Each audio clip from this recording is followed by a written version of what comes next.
Before anything else, before the smoke and the silence and the impossible brilliance tearing across the horizon, Silas Rennier always says the same thing. If you had only 10 seconds to remember Earth, what would you choose? He claims this question arrived before the memories did, like an echo that knew the future better than he did. And maybe it's true. Maybe the mind tries to save us by choosing what to hold on to before the world decides what to take away. Silas was inside a training hangar the morning everything ended. The routine hum of engines, the metallic smell of coolant, the murmur of pilots repeating checklists, none of it hinted that the planet was already living its final calm breath. He stood with one hand resting on the hull of his fighter, eyes unfocused, thinking about nothing of importance. And that's when the sky fractured. There was no thunder, no alarms, just a line of white, thin as a blade, bright enough to erase shadows, cutting through the atmosphere as if the heavens themselves had been scored open. The Caliph Coalition didn't send broadcasts, warnings, or demands. They sent light. Light that didn't burn, light that erased. Cities vanished without sound. Oceans flashed like mirrors struck by a hammer. The ground trembled, not from impact, but from absence, as if whole pieces of the planet had been quietly deleted. Silas had seconds, maybe less. Instinct, not training, threw him toward his ship. The hangar shook around him, metal twisting as though reality itself was pulling apart at the seams. He felt the heat of the atmosphere rupture, saw the shockwave approaching like a curtain of dissolving glass, and slammed into the cockpit before his mind had time to catch up. The sky collapsed behind him as his engine screamed to life. He didn't look back. He couldn't.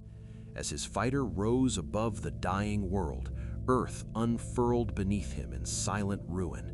No flames, no explosions, only the quiet unraveling of everything he had ever known. In that moment, Silas Rennier carried with him the last fragment of a home that no longer existed. Not soil, not air, not a keepsake, but memory. A memory that even then he felt slipping. Silas Rennier expected the silence to end once he reached orbit. He expected screams, distress calls, the frantic chatter of survival. But the comms were almost empty, just static, broken transmissions, and the distant crackle of dying frequencies. It felt as though Earth's voice had been torn out along with its sky. From above, the planet looked wounded, not burning, not exploding, just missing. Entire regions were blurred, as if erased by a careless hand. Silas realized then that the Caliph weren't waging war the way humans understood it. They weren't interested in conquest, territory, or negotiation. They were eliminating the idea of humanity, one deletion at a time. The few ships that escaped formed a scattered constellation across the void. Freighters, patrol craft, old commercial shuttles, anything that happened to be airborne when the sky broke. Some pilots were crying, others praying, many silent. Silas felt their fear press against him through the comms, even without words. And soon came the first truth they would all have to accept. Humanity no longer had a home world, only debris, only memory. Makeshift fleets gathered near the shadow of Luna, where the moon's fractured orbit still offered a sense of familiarity. Commanders who technically no longer had armies tried to establish ranks. Scientists, those who survived, attempted to measure the energy signature that tore the Earth apart. No one had an explanation. But the most terrifying discovery wasn't the attack itself, it was the aftermath. Ships began reporting strange glitches, star charts corrupting, data logs rewriting themselves, personal recordings dissolving into static. Even analog backups warped inexplicably. It was as if the Caliph had unleashed something that didn't just destroy matter, it devoured information, stories, records, names, even memories. Silas felt it too, not strongly, not yet, but like a whisper brushing the edges of his consciousness, a suggestion that something intimate was already slipping. In these early days, in that fragile cluster of drifting survivors, humanity felt impossibly small. People gathered in cramped briefing halls, old cargo bays, dim corridors lit by emergency strips. They shared pieces of what they had seen, what they had lost. "Where do we go now?" someone asked. "Anywhere," someone else replied. "Anywhere that isn't here." But Silas didn't speak. He kept his eyes on the dark curve of space, on the void where Earth used to be, and the question echoed again in his mind. If you had only 10 seconds to remember Earth, what would you choose? Because already he feared the answer might be fading. Silas Rennier never remembered the explosion that tore through Cadmus 9. He remembered the heat, the noise, the sudden tilt of gravity, but not the moment his body hit the metal floor. Those seconds belonged to darkness, and the darkness belonged to something else entirely. When he woke, the medbay lights were dim, flickering in a slow rhythm that felt like breathing.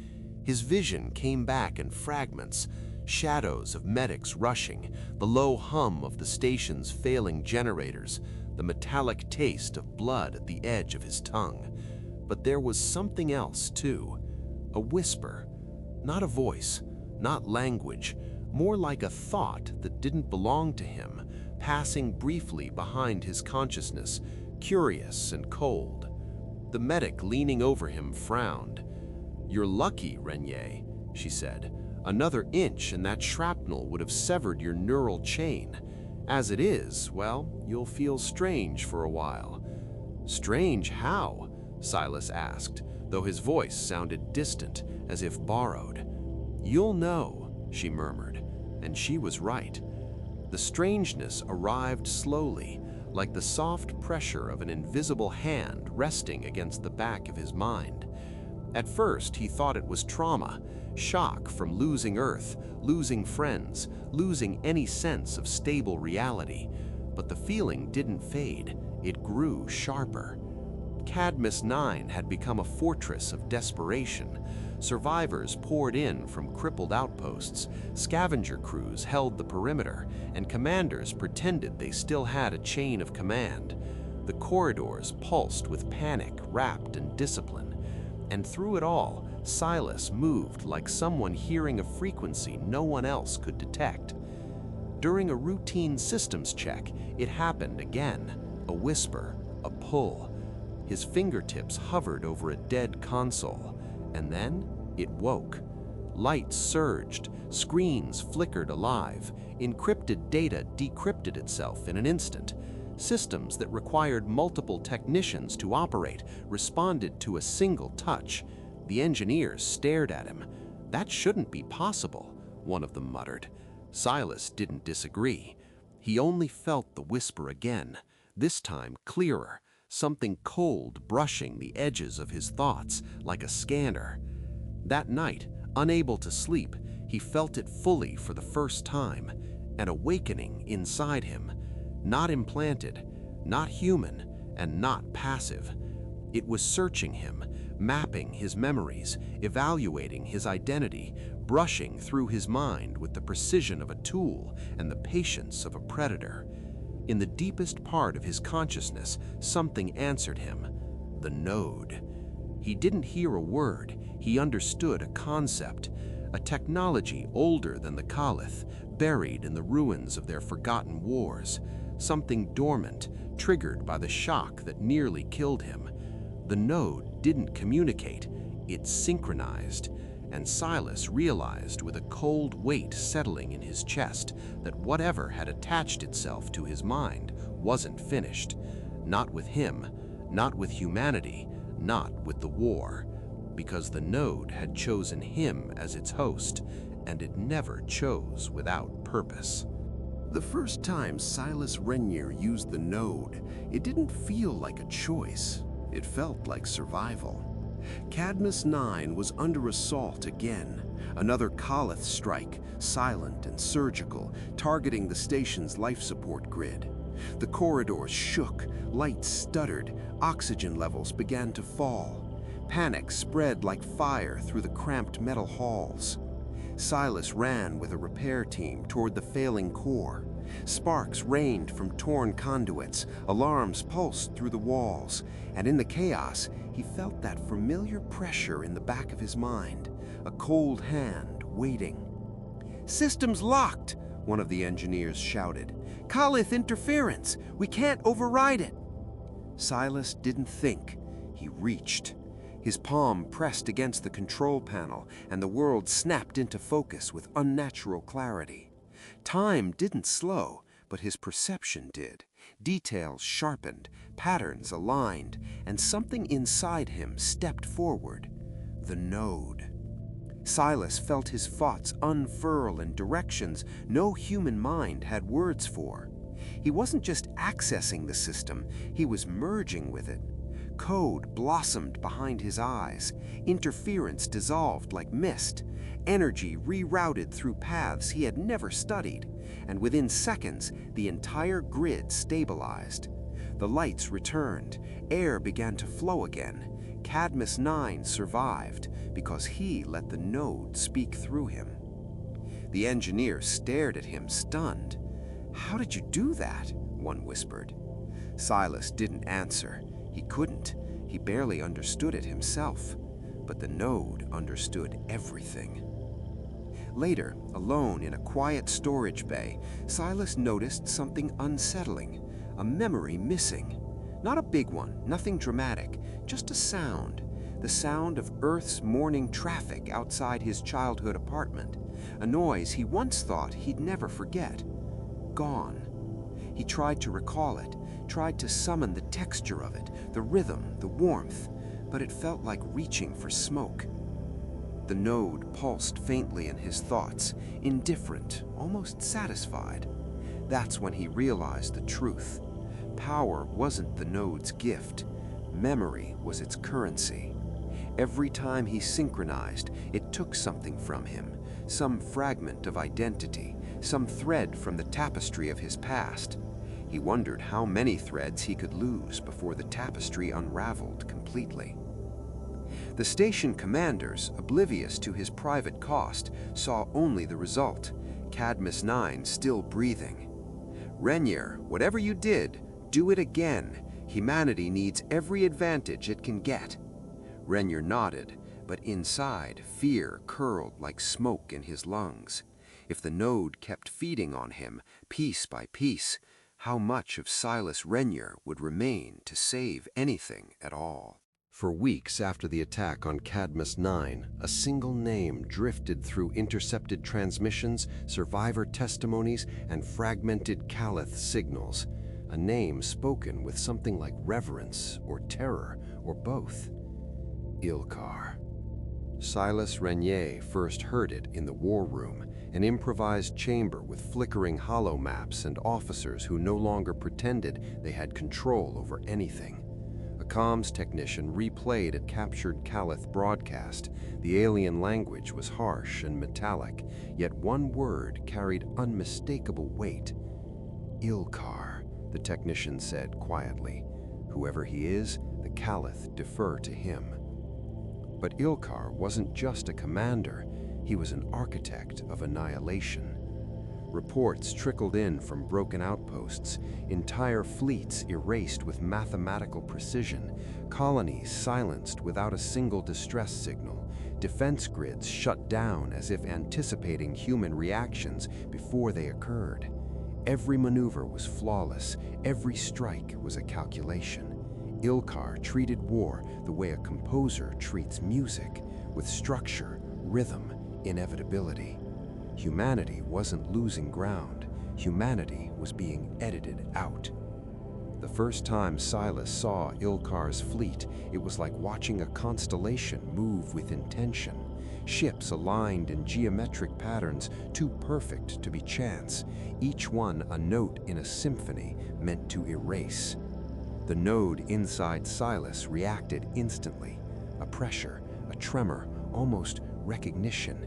It terrified him. Commanders across the survivor flotilla scrambled to understand Ilkar's strategy, but the conclusion was always the same. He didn't react to human tactic shifts. He predicted them, as if reading from a script already written. "He's not chasing us," one strategist whispered. "He's shepherding us. He wants us in specific places." "Why?" another asked. No one knew. Not yet. As Ilkar tightened the noose across the solar frontier, Silas began noticing something more disturbing. Every time he synchronized with the node to help counter a Caliph assault, the alien patterns underlying Ilkar's strategy became clearer to him. Too clear. Not just readable, familiar. Like the node was guiding him through a language it already understood, a language it may have once belonged to. The implication hit him hard. The node wasn't simply ancient, it wasn't neutral, it had history with the Caliph, and with Ilkar's kind. Silas wondered if that was why Ilkar's maneuvers felt suffocatingly precise, why every step the human resistance took felt anticipated. Maybe Ilkar wasn't just commanding a fleet, maybe he was listening to something as well, something like the node. In the dim quiet of a drifting transport's cockpit, Silas caught his reflection in the glass, faint, haunted, a man with too many missing pieces, and whispered, "If Ilkar is what the node wants me to become, what happens when we finally meet?" But the node didn't answer. It just pulsed quietly, as if waiting. And far across the dark, the geometries of Ilkar's fleet continued to move, tightening, closing, shaping the galaxy into a battlefield designed for only one outcome. Long before Silas Rennier ever saw it, the whispers about the Caliph's ultimate weapon spread like a shadow. Something colossal, something unnatural, something the surviving human scientists refused to believe until evidence forced their eyes open. They called it the Silencer. Not a superweapon in any conventional sense, not a cannon, not a missile, not even a ship. It was a monument orbiting the swirling heart of an artificial black hole, a structure so immense it appeared less like a creation and more like a wound carved into space itself. Ribs of metal wrapped around a void that pulsed faintly as though breathing. Human scanners struggled to comprehend it. Human minds struggled even more. When the first reconnaissance drone drifted too close, its feed didn't cut out. It forgot what it had seen. Entire segments of its memory banks simply returned blank, wiped clean as if the drone had never existed during those minutes. That was when the scientists realized the Silencer did not destroy, it erased. Matter, energy, information, memory, the very concept of what had occupied that space was rewritten as absence.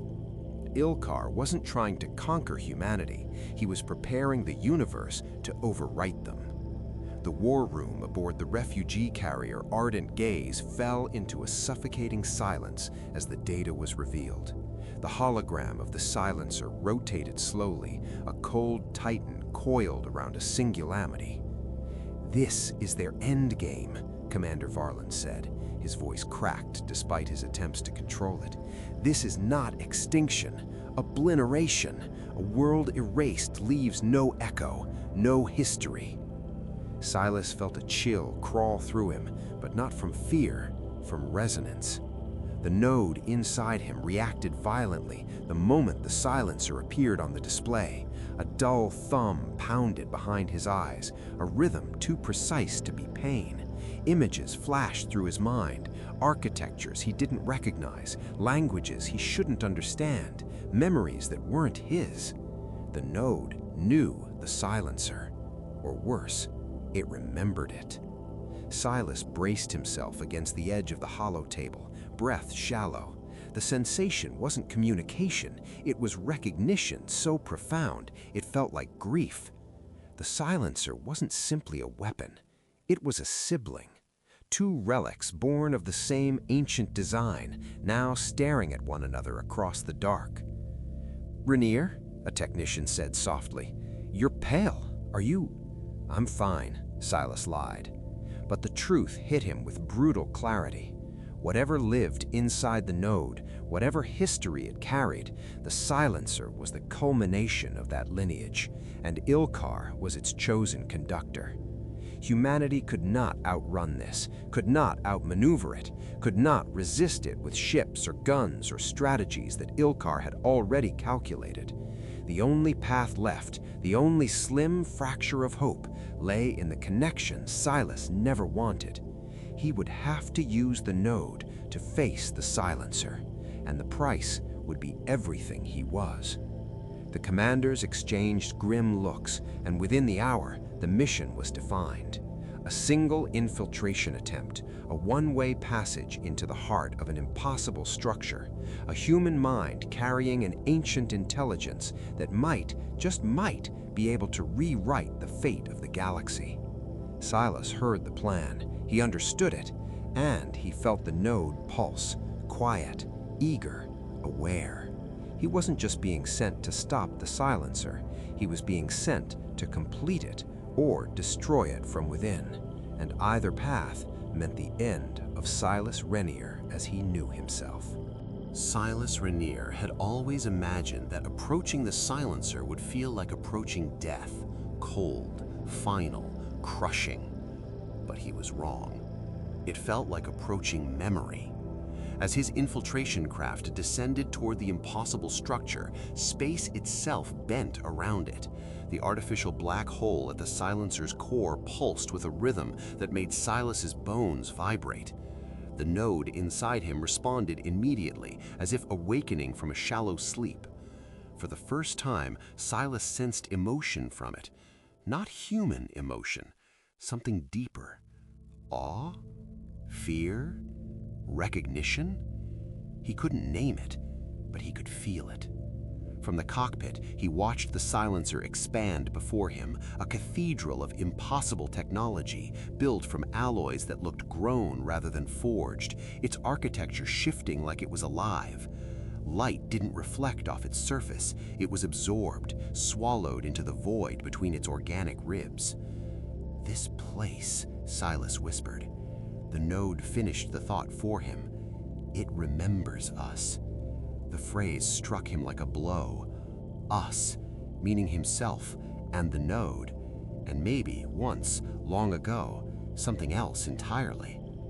As the craft drifted deeper into the silencer's gravitational field, the ship's instruments failed one by one.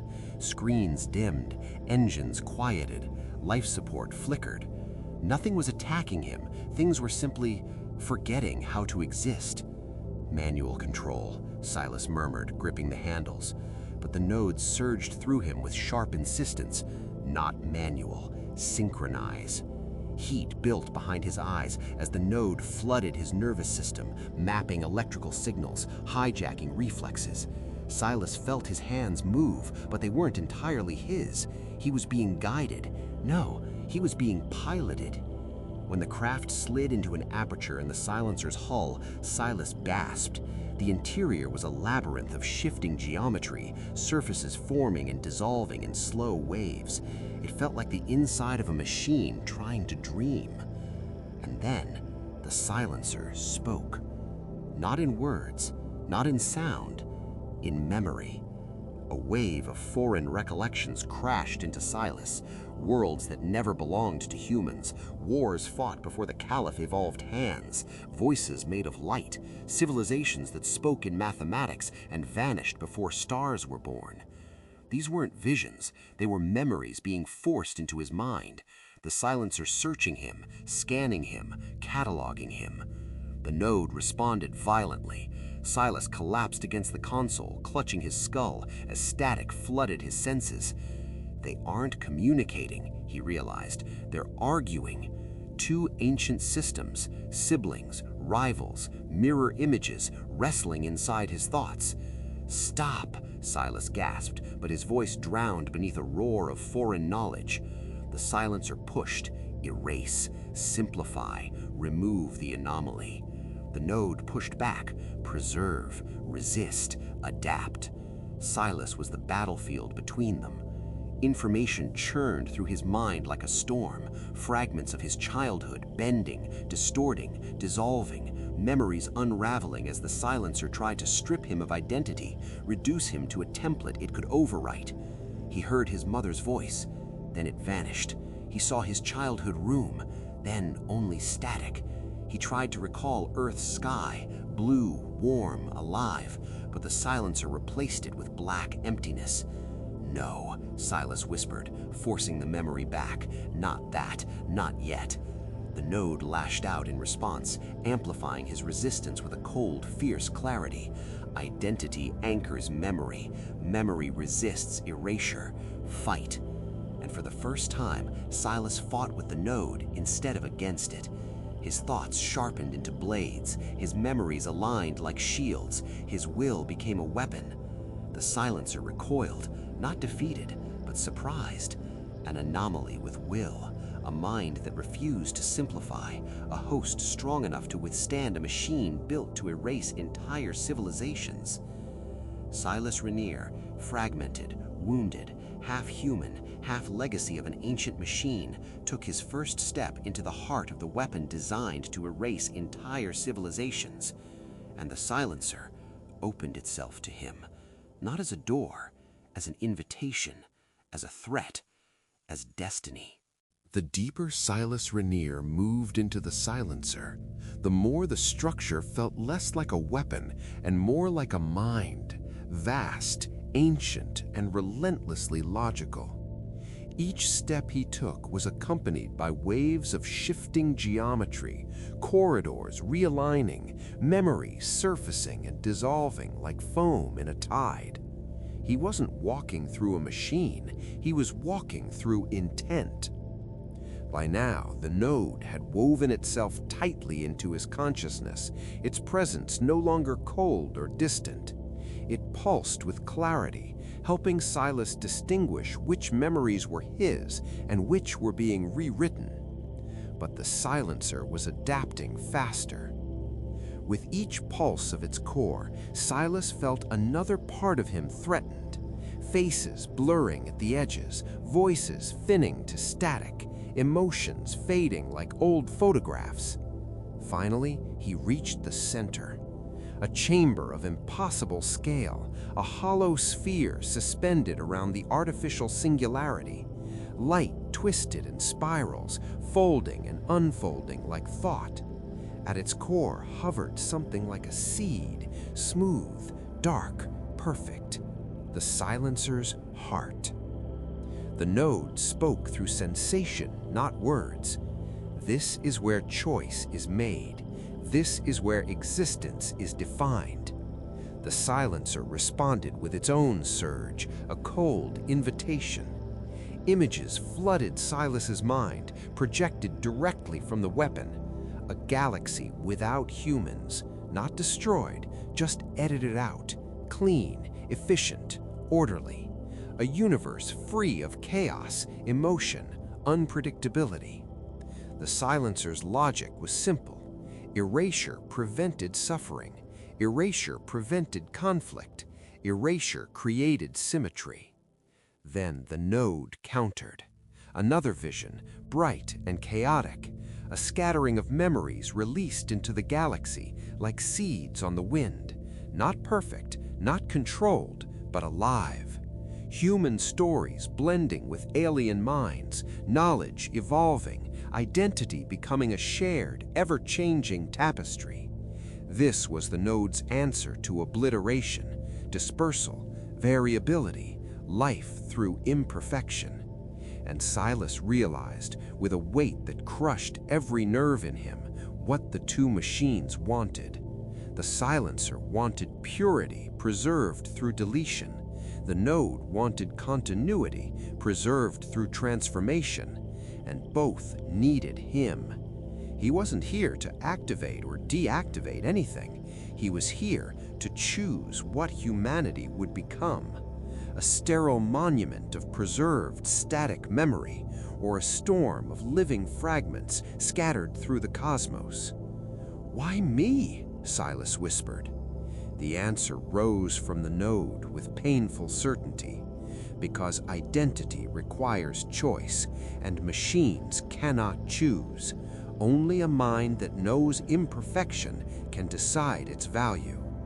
Silas's knees trembled. He thought of Earth, sunlight on rooftops, children shouting in the streets, the smell of warm pavement after rain. He thought of the names he could no longer recall. He thought of the memories the silencer had already stolen. He stepped closer to the core.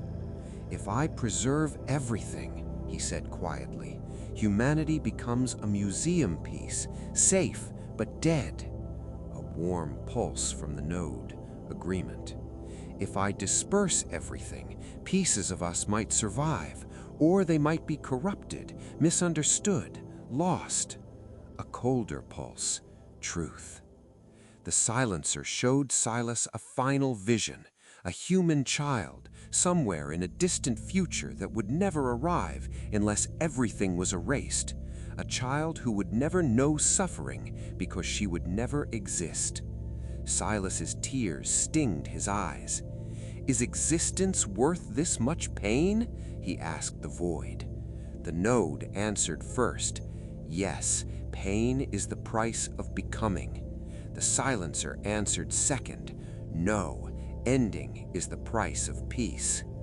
Silas was silent for a long time. Then he placed his hand on the core. "I choose life," he whispered. "Broken, scattered, fragile, but ours." The silencer resisted, its tendrils of logic lashing at his mind. The node surged, lending strength, anchoring his dwindling memories. Pain ripped through him as the machines tore at his identity, each trying to claim him. And Silas pushed with everything he had left.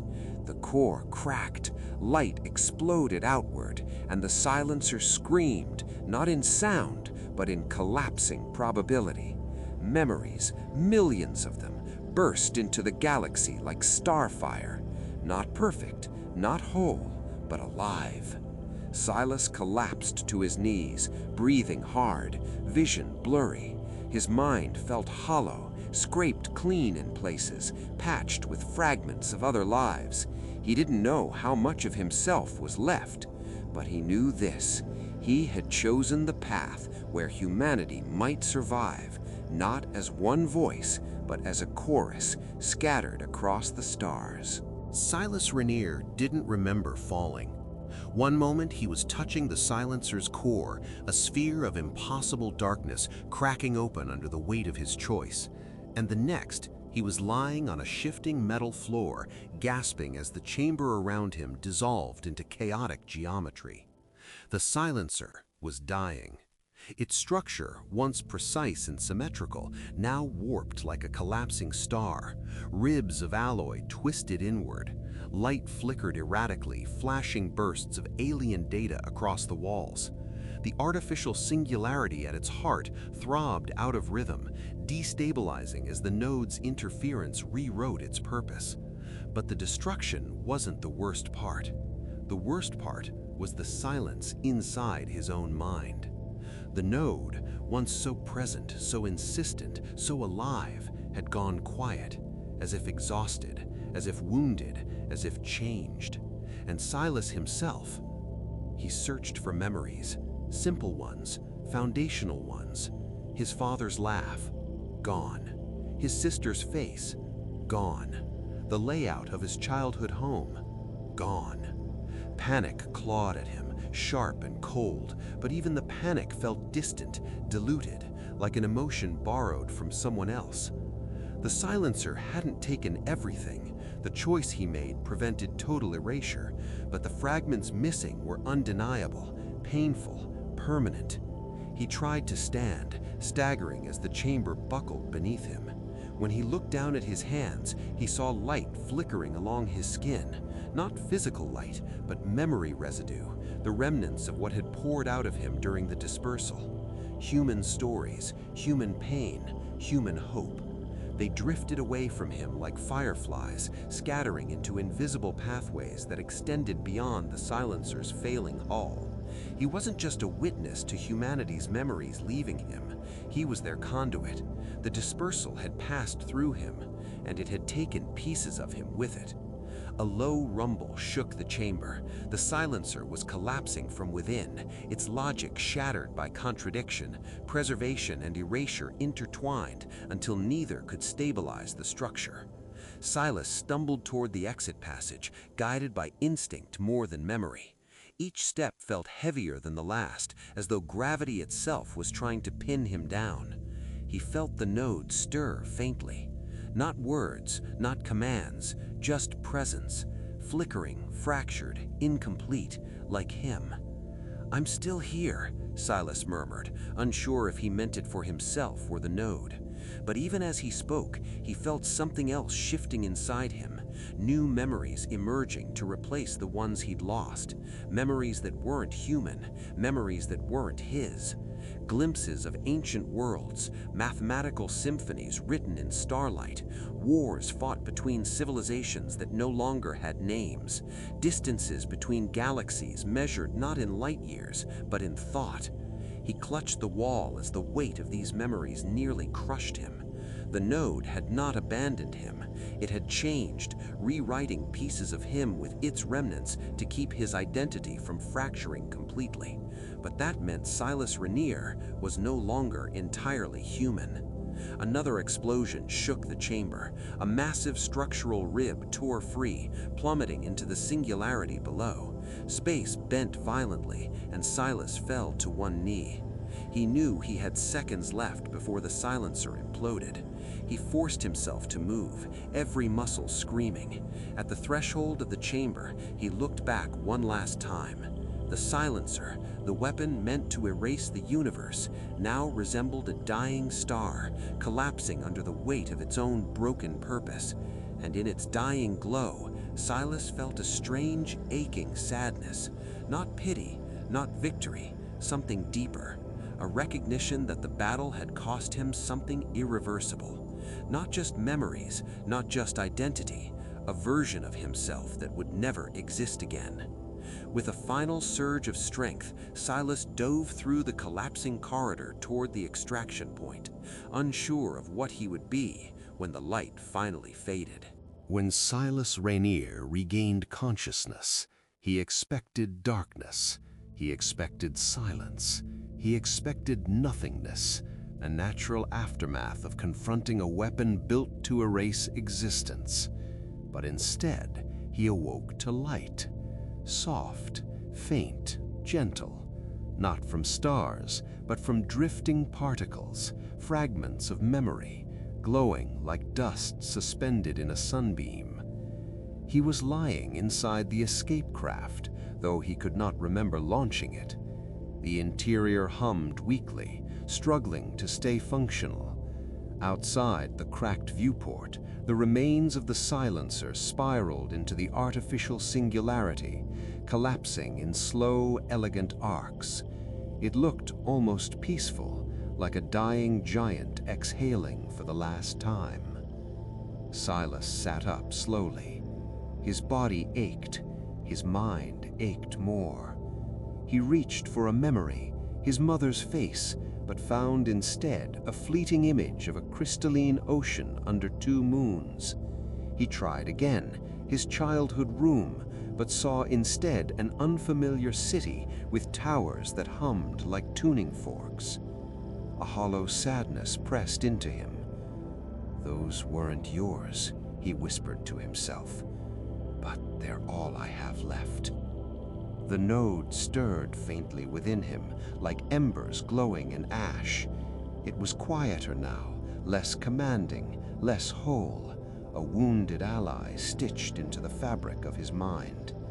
For a moment, he wondered if he should resent it, if losing so much of himself had been a price too steep. But then he looked out at the drifting constellation of memory particles, the fragments of humanity scattered like seeds across the void, and he felt something else: purpose. Those memories weren't lost. They were traveling, carried by cosmic currents, waiting to be found by any species willing to listen. Humanity would not be remembered as a silence, but as a whisper that could ignite new stories in distant minds. He wasn't the last human, but he was something rarer, the bridge between what was erased and what could begin again. The escape craft's comm system crackled weakly. A faint, trembling voice emerged, human, tired, disbelieving. "Silas? Silas Rennier, do you read? We thought you were gone." Silas swallowed hard. The name felt foreign, heavy, belonging to a man he half remembered. He pressed the transmitter. "I'm here," he said, though his voice shook. Different, but here. Static hummed. Then another voice joined, then another. Survivors, a scattered fleet, a beginning. He closed his eyes, breath trembling, mind fractured but alive. If he focused, he could still feel those drifting memories, tiny sparks across the dark, waiting to be found, reimagined, retold. And Silas Rennier understood his role now. Not a soldier, not a hero, not even a whole human being, but a voice, a keeper of fragments, a witness of endings, a messenger of what must never be forgotten. He pressed the transmit button once more. "If anyone can hear me," he said softly, "you're not alone. Our stories are out there, pieces of us, and as long as someone remembers, even imperfectly, we haven't vanished." He looked out at the glittering sea of drifting memories. "And if you're listening to this, keep the story alive." He exhaled, slow and steady. "The last voice of Earth is yours now."